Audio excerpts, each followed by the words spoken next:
Hello and welcome to week 3.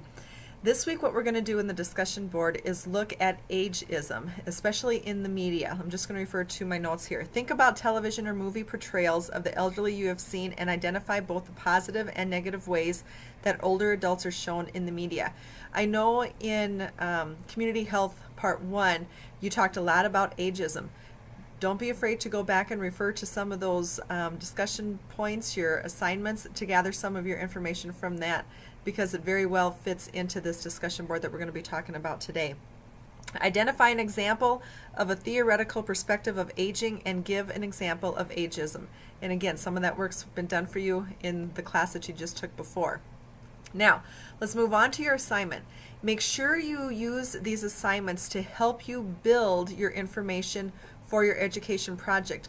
All of these little steps really are taking you up to Module 6, 7, and 8, where you're just going to end up basically writing a lot of the information that you've been gathering. So use this information especially to help you define and refine or revise what your education project is going to be. So let's look at your assignment. You're going to be doing a paper here, and all 3 parts are going to be in one paper. Don't submit 3 different papers or have breaks in between. This is one entire paper. So develop a plan for your local school district using the principles of effective discipline listed in your text that could be successful in primary prevention of bullying among youth. As a nurse, specify whom you would initially involve, how objectives and activities would be determined, and how you would evaluate the effort's effectiveness. Outline your plan in a written report. And remember, you did something like this in one of your other classes when you talked about nurse bullying. So again, kind of refer back to that, some of that. Don't end up doing double the work when you've kind of already got some of your resources right there. Number 2. You have been asked by a voluntary health agency to evaluate how well it is meeting its target population need. Delineate the steps you would take to determine this, include determination of client needs, appropriate tools, application of model and technique that would be appropriate, data gathering measures, data sources, and analysis of benefits to the program. Write a summary of the report that you would present to the voluntary agency. A lot of topics there to cover. Make sure you do look at those. Don't be misled by only having to have 1,000 words in the paper.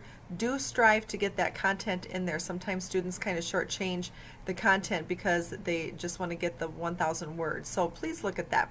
And then finally, address Chapter 15 from your textbook. If you have any questions, please reach out to me. Don't be afraid to text me either. My number is 605-214-0263. Just let me know what class you're from. I've got lots of other classes that I'm working with right now too, so I want to know especially what class you're from and what module you're working on so I can better answer your stuff in a timely manner.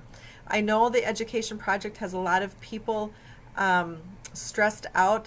You are really looking at just a simple project that you are going to present to some target group in your area.